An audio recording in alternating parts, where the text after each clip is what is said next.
"You're? My dear old mom, yeah," said Sirius. "We've been trying to get her down for months, but we think she put a permanent sticking charm on the back of the canvas. Let's get downstairs, quick, before they all wake up again." "But what's the portal of your mother doing here?" Harry asked, bewildered, as they went through the door from the hall and led the way down a flight of narrow stone steps, the other just behind them. "Hasn't anyone told you? This was my parents' house," said Sirius. "But I'm the last black left, so it's mine now. I offered it to Dumbledore for headquarters, about the only useful thing I've been able to do." Harry, who had expected a better welcome, noticed how hard and bitter Sirius's voice sounded.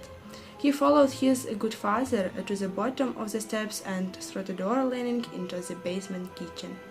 It was scarcely less gloomy than the hall about, a cavernous room with rough stone walls. Most of the light was coming from a large fire at the far end of the room. A haze of pipe smoke hung in the air like battle fumes, throughout which loomed the menacing shapes of heavy iron pots and pans hanging from the dark ceiling. Many chairs had been crammed into the room for the meeting, and a long wooden table stood in the middle of them, littered with rolls of parchment, goblets, empty wine bottles, and a heap of what appeared to be rocks. Mr. Weasley and his eldest son Bill were talking quickly with their heads together at the end of the table. Mr. Weasley cleared Harry's throat. He had been a thin, building red-haired man who wore horn-rimmed glasses, looked around and jumped to his feet. "Harry!" Mr. Weasley said, hurrying forward to greet him and shaking his hand vigorously. "Good to see you." Over his shoulder Harry saw Bill, who still wore his long hair in the ponytail, hastily rolling up the length of parchment left on the table. "Doing all right, Harry?" Bill called, trying to gather up 12 skulls at once. "Mad Eyes didn't make you come via Greenland, then?" "He tried," said Tonks, striding over to help Bill and immediately topping a candle onto the last piece of parchment. "Oh no, sorry." "Here, dear," said Mrs. Weasley, sounding exasperated, and she repaired the parchment with a wave of her wand. In the flash of light caused by Mrs. Weasley's charm, Harry caught a glimpse of what looked like a plan of a building. Mrs. Weasley had seen him looking. He snatched the plan off the table and stuffed it into Bill's already overladen arm. This sort of thing ought to be cleared away promptly at the end of meetings. He snapped before sweeping off toward an accident dressed for which she started uploading dinner plates. Bill took out his warm, knotted Ivano-Frankivsk, and the skulls vanished.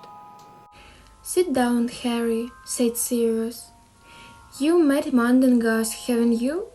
The thing Harry had taken to be a pile of rags gave a prolonged, grunting snore and then jerked awake. "Some same name?" Mundungus mumbled sleepily. "I agree with Sirius." He raised a very grubby hand in the air as through watching his droopy, bloodshot eyes unfocused. Ginny giggled. "The meeting's over, Dunk," said Sirius as they all sat down around him at the table. "Harry's arrived." "Eh?" said Mundungus, peering balefully at Harry through his matted ginger hair. "Blimey, so us, yeah." "You all right, Harry?" "Yes," said Harry. Mundungus fumbled nervously in his pockets, still staring at Harry, and pulled out a grimy black pipe. He stuck it in his mouth, ignited the end of it with his wand, and took a deep pull on it. Great billowing clouds of greenish smoke obscured him in seconds. "Oh, you apologize," grunted a voice from the middle of the smelly cloud. "For the last time, Mandingas," called Mrs. Weasley, "will you please not smoke that thing in the kitchen, especially not when we're about to eat?"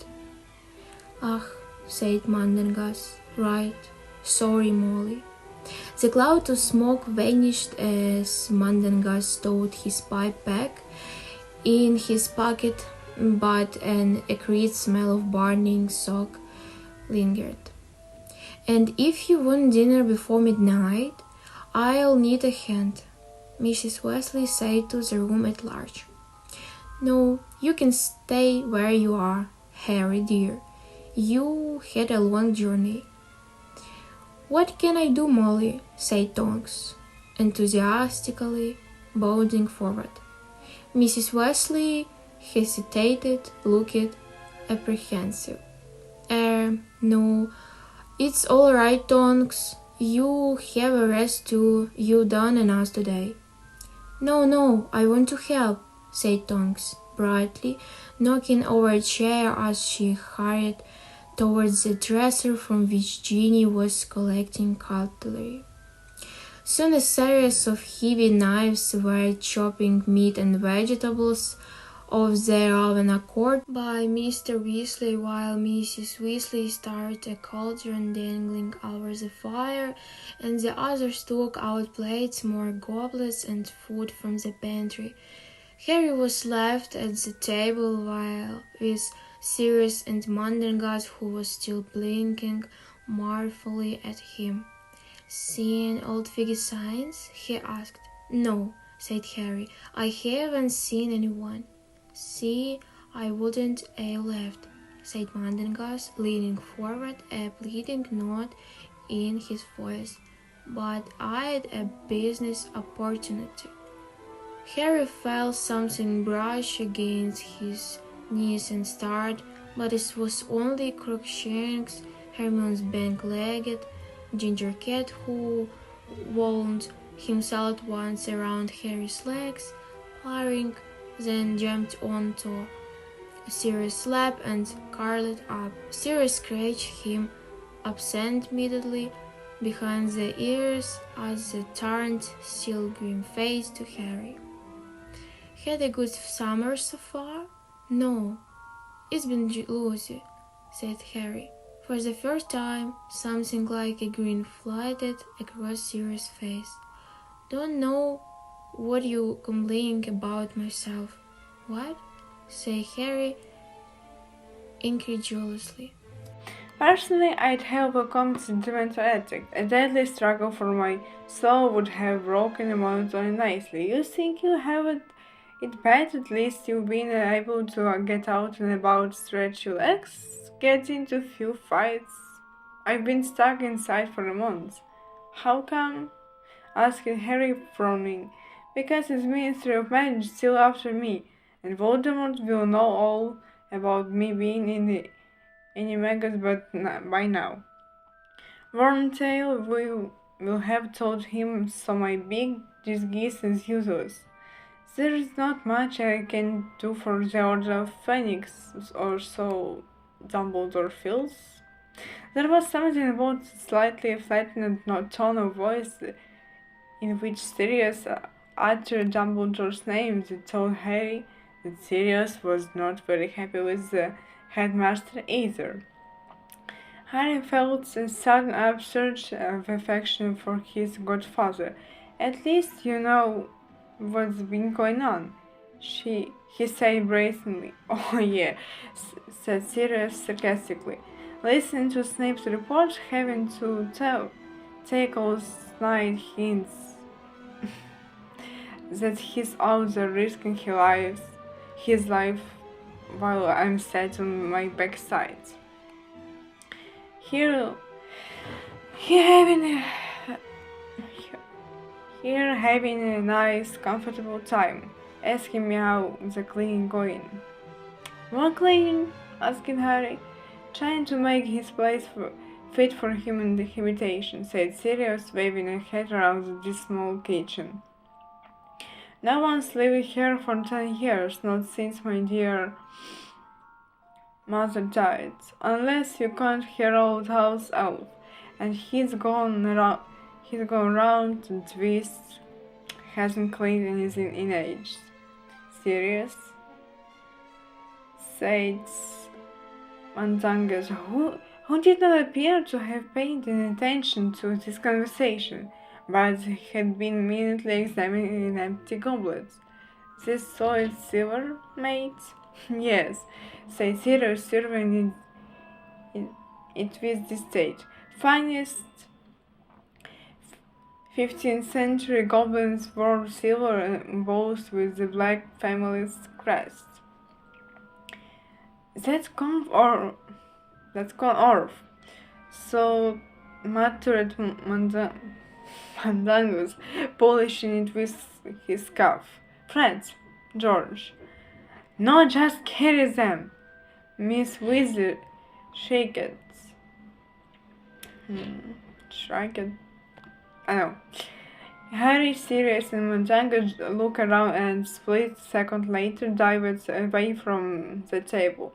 Fred and George had bewitched a large cauldron of stew and iron flagon of butterbeer, and heavy wooden breadboard, complete with knife to hurtle through the air toward. The stew skidded and landed of the table. It came to a halt just before the end, leaving a long black burn on the wooden surface. The flagon of butterbeer fell with crash, spilling in contents everywhere, and the bread knife slipped off the board and landed point down and quivering ominously, exactly where Sirius' right hand had been seconds before. For heaven's sake, screamed Mr. Weasley, there was no need. I have enough on this. Just because you're allowed to use magic, now you don't have to whip out your hands out for every tiny little thing. We're just trying to save a bit of her time, said Fred, hurrying forward and wrenching the bread knife out of the table. Sorry, Sirius, mates. Didn't mean to. Harry and Sirius were both laughing. Mandangus, who had toppled backward on his chair, was swearing as he got to his feet. Crookshanks had given an angry hiss and shot off under the dresser, from whence his large yellow eyes glowed in the darkness. Boys, Mr. Weasley said, lifting the stew back into the middle of the table. Your mother's right. You're supposed to show a sense of responsibility now you come of age. None of your brothers caused this sort of trouble. Mrs. Weasley raged at the twins, slamming a fresh flagon of butterbeer onto the table and spilling almost as much again. Bill didn't feel the need to apparate every 4 feet. Charlie didn't charm everything he met. Percy, she stopped dead, catching her breath with a frightened look at her husband, whose expression was suddenly wooden. Let's eat, said Bill quickly. It looks wonderful, Molly, said Lupin, ladling stew onto a plate for her and handing it across the table.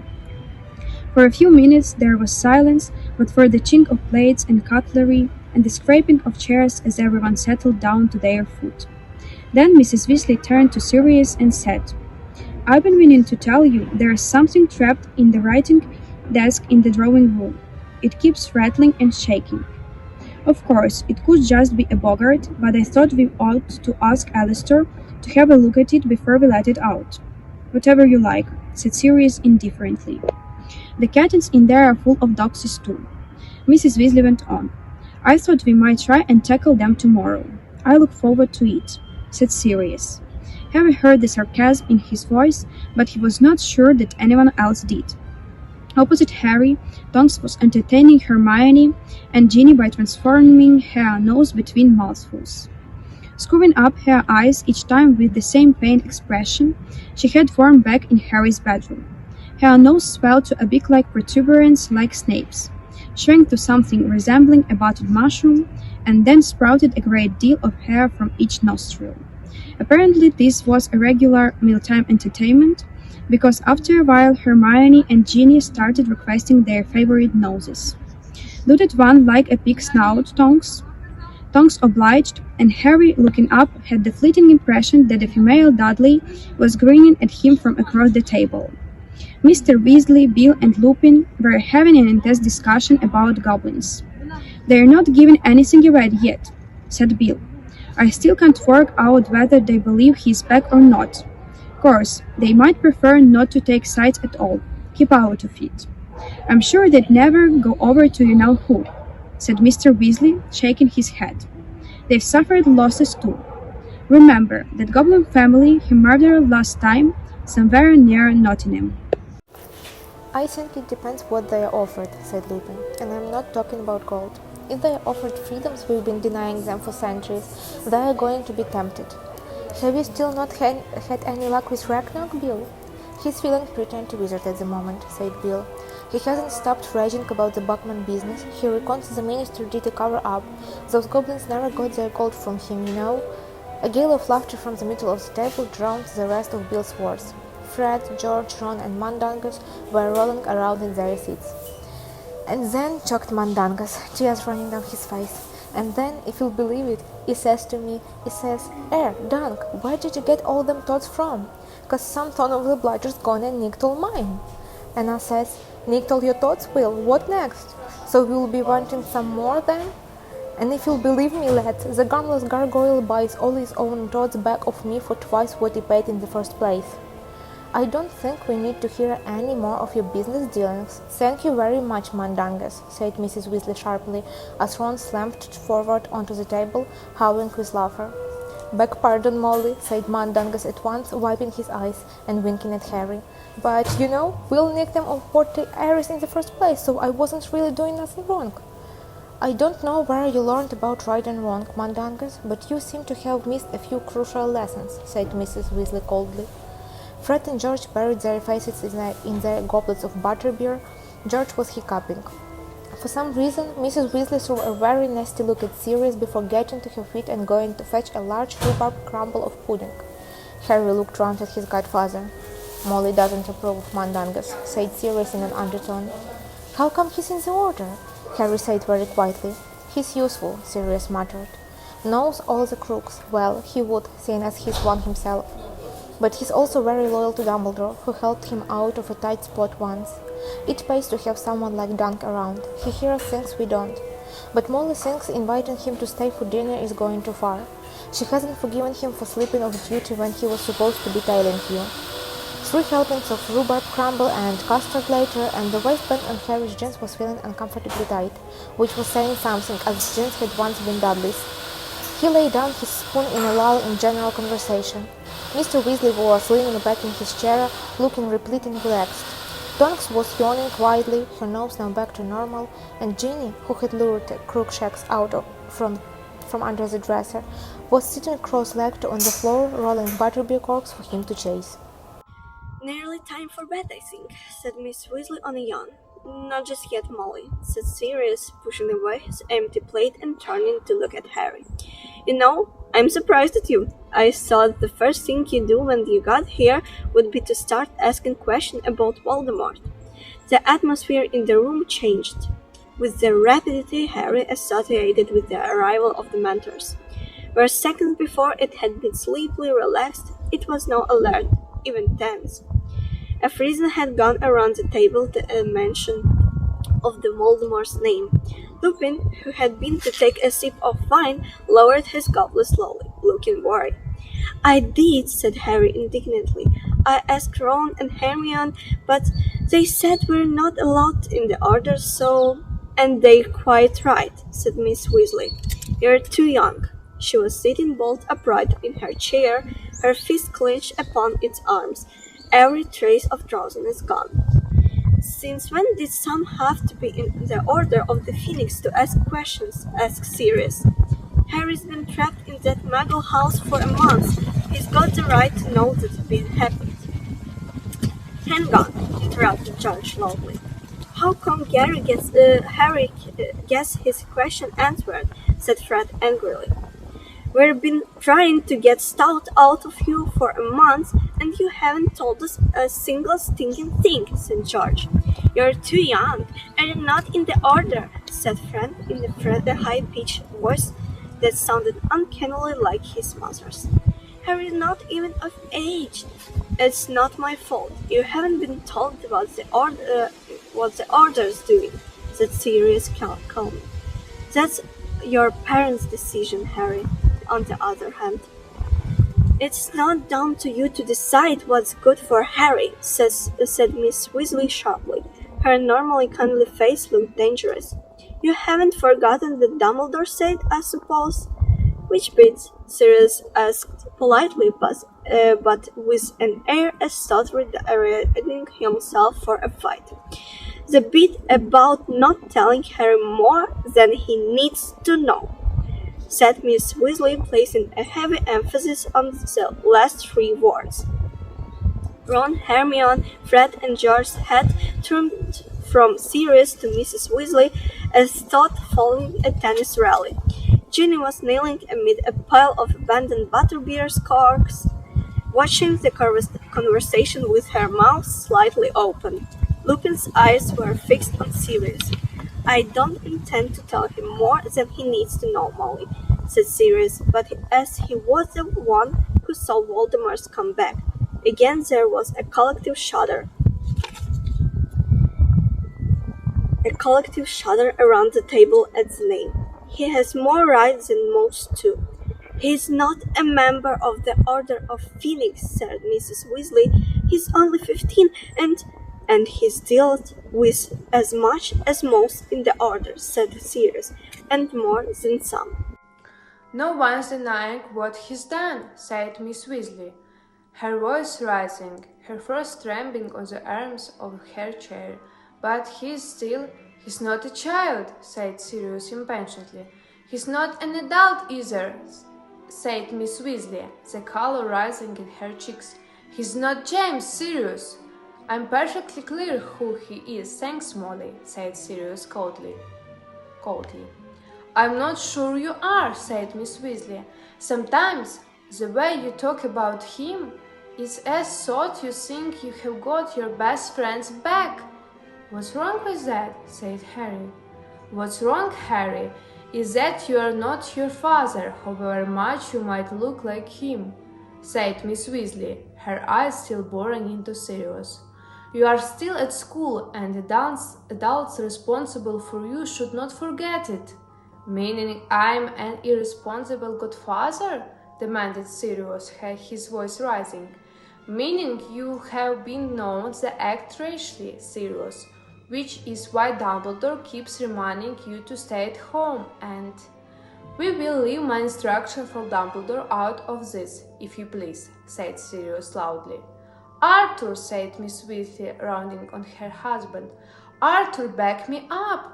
Mr. Weasley did not speak at once. He took off his glasses and cleaned them slowly on his robes, not looking at his wife. Only when he had replaced them carefully on his nose did he say, Dumbledore knows the position has changed, Molly. He accepts that Harry will have to be filled in to a certain extent now that he is staying at headquarters.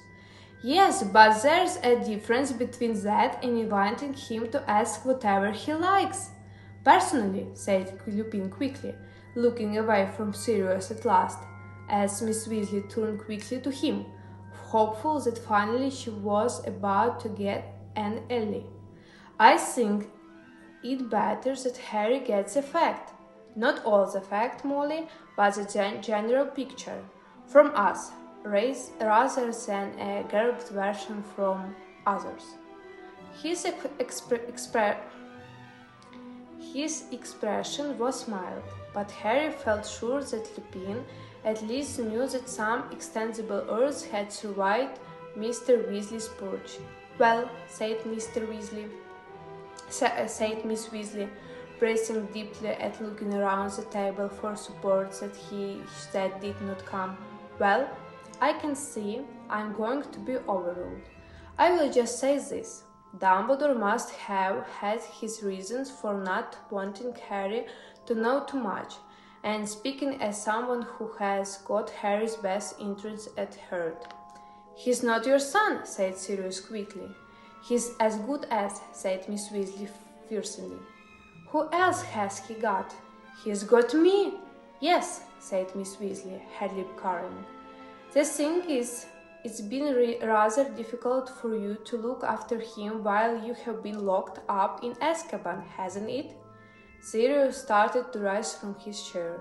Molly, you are not the only person at this table who cares about Harry, said Lupin sharply. Sirius, sit down. Mr. Weasley's lower lip was trembling. Sirius sank slowly back into his chair, his face white. I think Harry ought to be allowed a census, Lupin continued. He's old enough to decide for himself. I want to know what's been going on, Harry said at once.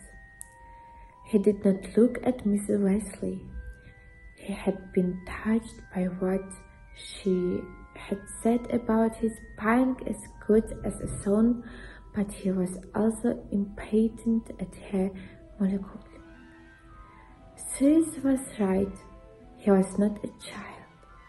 Very well, said Mr. Weasley, her voice cracking. Ginny, Ron, Hermione, Fred, George, I want you out of this kitchen now. There was instant approval. We are of a age. Fred and George belong together. If Harry's allowed, why can't I? Shouted Ron.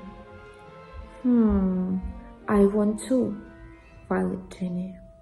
No, shouted Mr. Weasley, standing up, her eyes overpricked. I absolutely forbid. Molly, you can stop Fred and Georgie, said Mr. Weasley wearily. They are of age. They're still at school. But they're literally adult now, said Mr. Weasley in the same tired voice. Mr. Weasley was now scarlet in the face. All right then, Fred and Georgie can stay, but Ron... Harry, tell me, and Hermione, everything you say anyway, said Ron hotly. Want you? He added, unrecognizably meeting Harry's eyes. For a split second, Harry considered telling Ron that he wouldn't tell him a single word, that he could try a taste of pine kept in the dark and see how he liked it. But the nasty impulse vanished as they looked at each other. "'Course I will," Harry said. Ron and Hermione were armed. "Fine," shouted Mr. Weasley. "Fine, Ginny, bet." Ginny did not go quietly. They could hear her raging and storming at her mother all the way up the stairs, and when he reached the house, Mr. Black's ice-blue sparks were added to the din. Lupin hurried off to the portide to restore calm.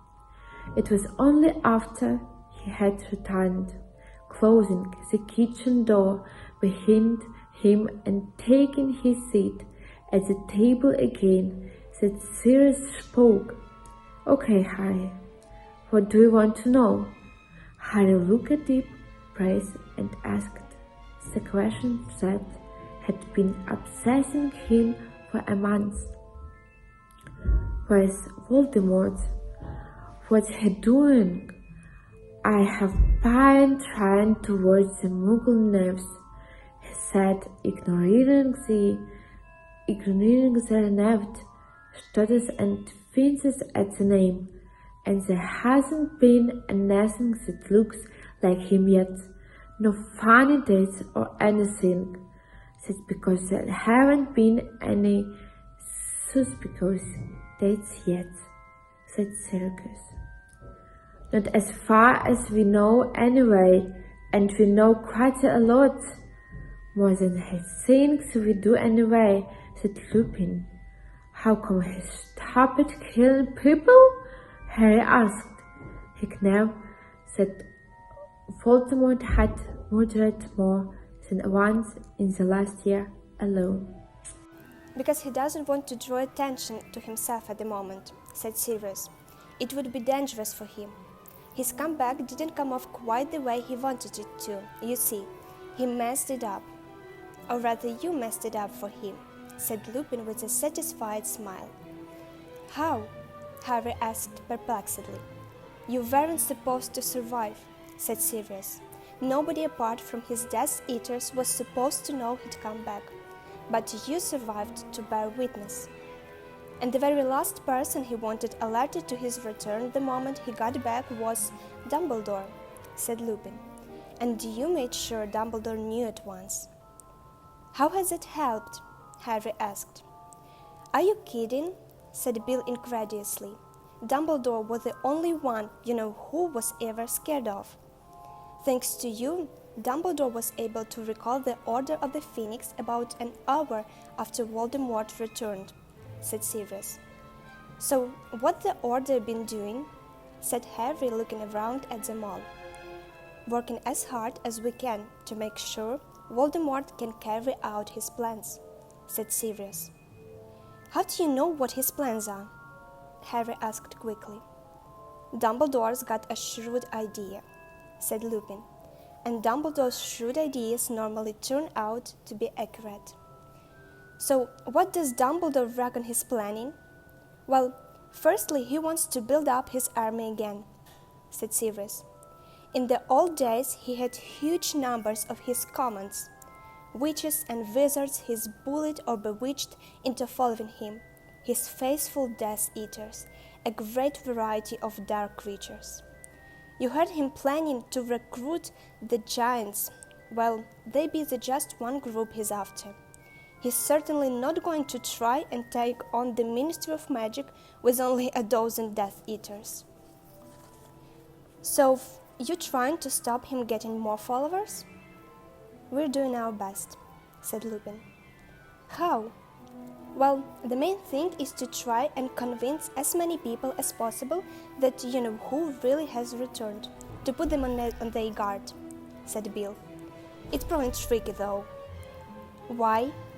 Because of the Ministry's attitude, said Tonks. You saw Cornelius Fudge after you know who come back, Harry. Well, he hasn't shifted his position at all. He's absolutely refusing to believe it's happened. But why? Said Harry desperately. Why he's been so stupid?